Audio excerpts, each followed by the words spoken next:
여러분 반갑습니다.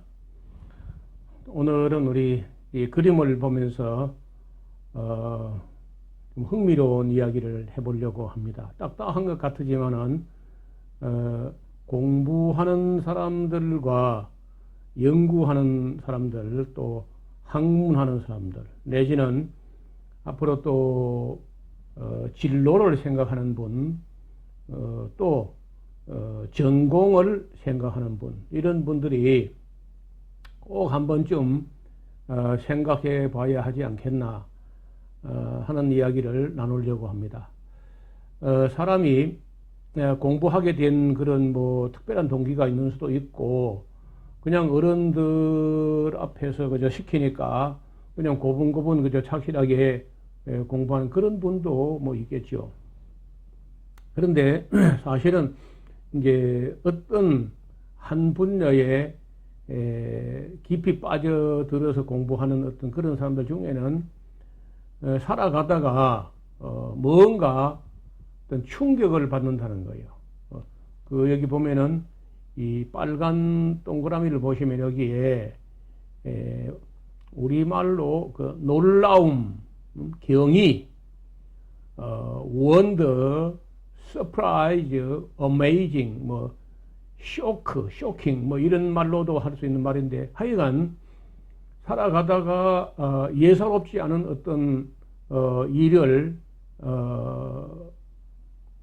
부닥치거나 맞닥뜨리거나 했을 때 사람은 생각을 한다는 거예요.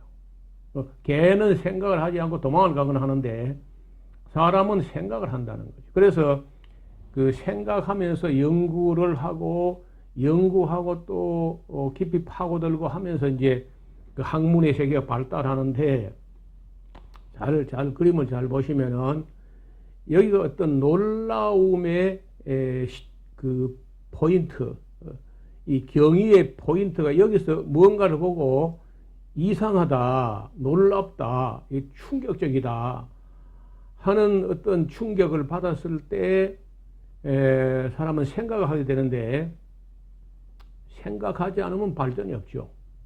근데 생각을 하는데 그 생각하는 방향이 크게 두 가지로 나뉜다는 거예요. 어떤 생각이냐면은 화살을 펴보시면은 원인 쪽으로 거슬러 올라가는 생각을 하는 사람이 있어요. 원인.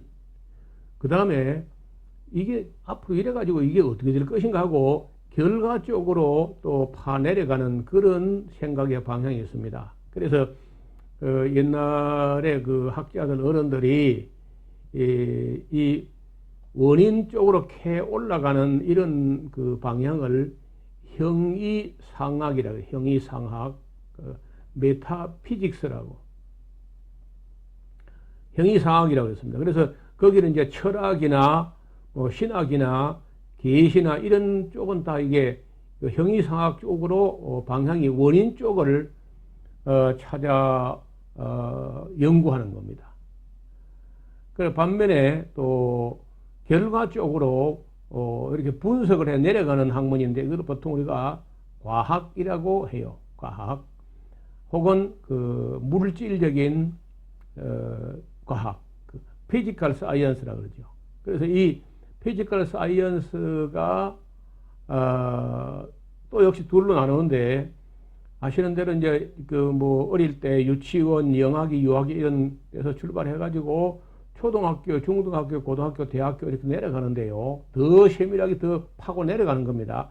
이 형이하학이라고 할 수 있겠죠. 형이상학의 반대말로 하면은 형이하학이라고 하는데, 자연과학이 있고 이 과학에도 인문과학이 있다는 겁니다.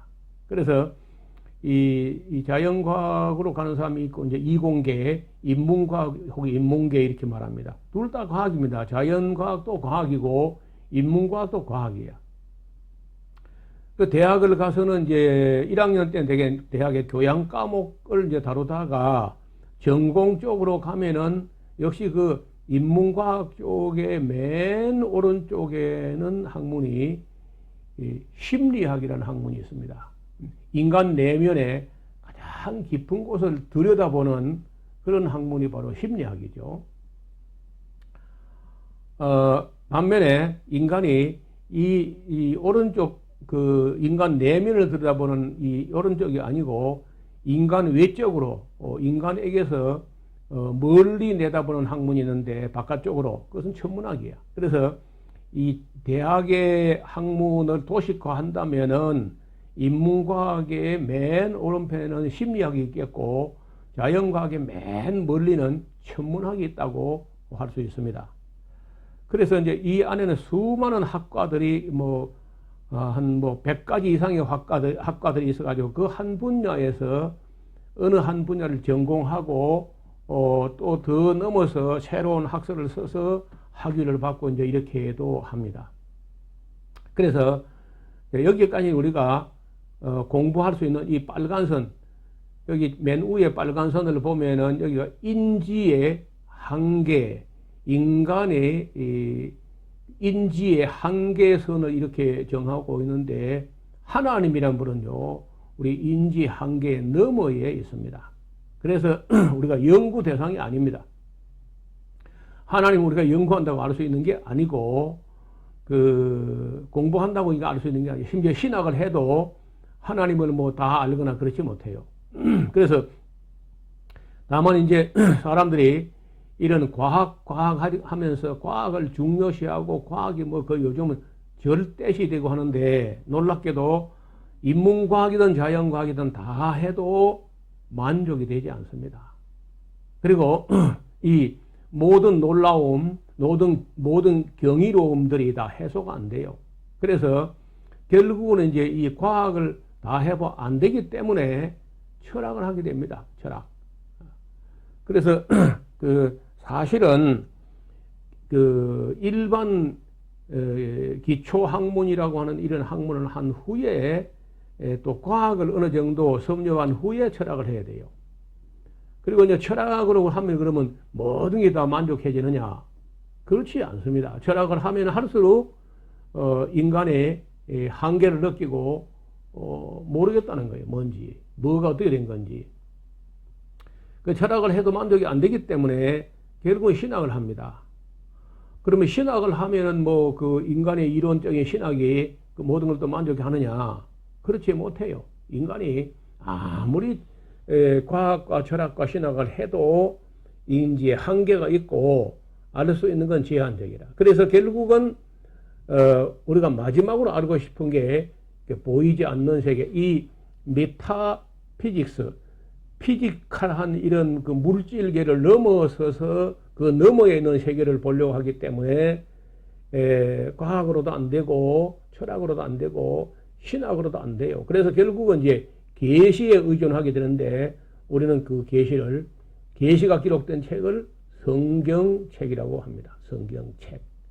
저는 이 성경을 만난 이후로 저 인생은 그야말로 180도가 달라지게 되었고 이 성경을 연구하고 읽어보고 가르치고 하는데 40년 이상을 보냈습니다. 저는 창세기부터 요한계시록까지 그 66권의 책을 처음부터 끝까지를 강의하기를 300번 이상을 진행해 왔습니다. 그래서 청소년들 특히 고등학생들이나 아니면 중학생들 혹은 초등학생이라도 장차 어떤 쪽으로 공부하고 어떤 쪽을 전공하고 싶은가 하는 걸 다룰 때 이 그림을 가지고 이 공부하는 분야 방향이 이렇게 돼 있단다 하고 설명을 해주면은 참 그 젊은 사람들이 많이 정리가 된다고 하면서 좋아해요.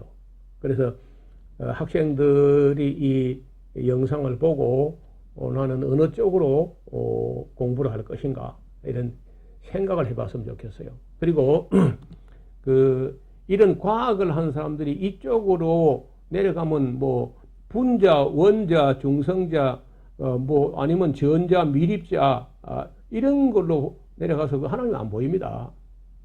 그거 다 부서지고 쪼개고 또 쪼개면 먼지만 나지 그 하나님 안 보이는 거예요. 왜냐하면 그 결과 쪽으로 갔기 때문에 안 보이는 겁니다. 그리고 우리가 하나님을 알려고 하면은 이 피지컬 사이언스로 가야 되는 게 아니고 방향 이쪽 방향으로 위로 원인 쪽으로 찾아 올라가는 쪽으로 가야 되는데 이것은 유관으로 볼 수 있는 게 아니야. 결국은 우리가 생각을 해보고 또 그리고 신학에 의존할 수밖에 없고 그다음에 신학으로도 이제 인간의 신학에 완전치 못하기 때문에 그 계시에 의존하게 되는데 그 계시는 하나님께서 인간들이 알아야 할 만큼을 계시하셨다는 거예요. 알아야 하고 알 수 있고 하는 그런 정도 분량을 성경이란 책에 계시해 놓았습니다. 이걸 우리가 특별 계시라 그래요. 물론 하나님께서는 자기가 만드신 그 만물 속에 작품 속에도 하나님의 솜씨와 그 능력과 신성과 영광이 들어 보이고 하나님의 지문이 보인다 할 정도로 전능자의 절대자의 그 디자인의 흔적이 있습니다.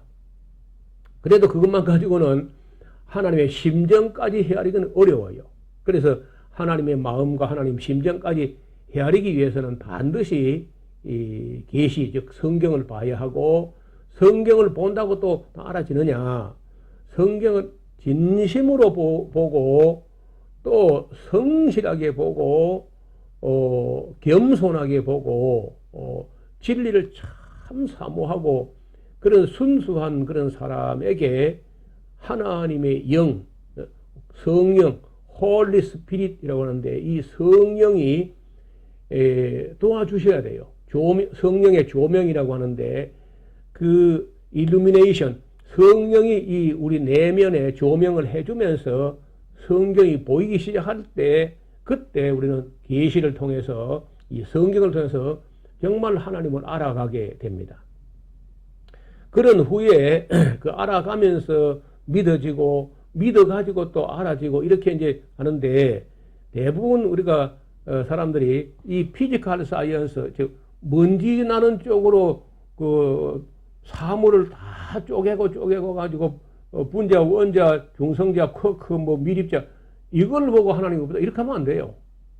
원인 쪽으로 이 메타피직스 형이상학 쪽으로 생각해서 철학을 한 후에 신학을 통해서 또 계시를 우리가 계시가 되는 성경을 읽어보고 성경도 한 번 읽어서 보이지 않습니다.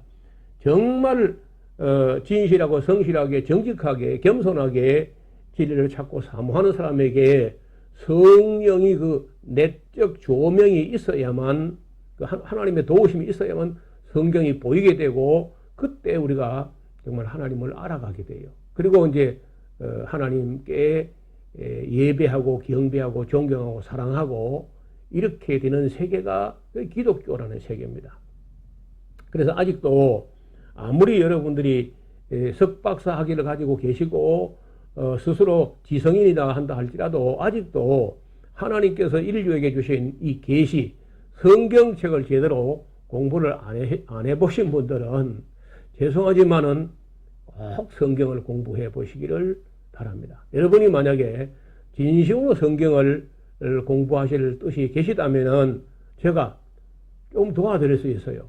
저는 그 일을 평생을 해왔기 때문에 에스라 하우스에 연락하시든지 아니면 이 영상 아래 댓글이나 주소를 남겨주시면은 최선을 다해서 도울 마음이 있습니다. 이 그림을 다시 들여다보시면은 우리가 지금 어느 방향으로 내 관심이 기울여 있고 내게 왜 하나님이 안 보이고 안 믿어지고 알 수가 없는가 하는 것을 아마 느끼게 되었을 텐데 우리가 피지컬 사이언스 형이하학 쪽으로 이렇게 내려가는 쪼개고 분석하고 이렇게 하면은 거기서는 절대 하나님 찾지 못해요. 그래서 생각의 방향을 정반대로 바꿔서 원인 쪽으로 거슬러 올라가는 그런 방향으로 공부를 해 보시기를 부탁드려 마지 않습니다. 재미난 얘기 한다 해놓고 너무 어렵지요. 그러나 가만히 생각해 보면은 아마도 그 생각의 방향을 바꾸면은 보일 수 있다는 것이구나 해서 희망이 있다는 겁니다.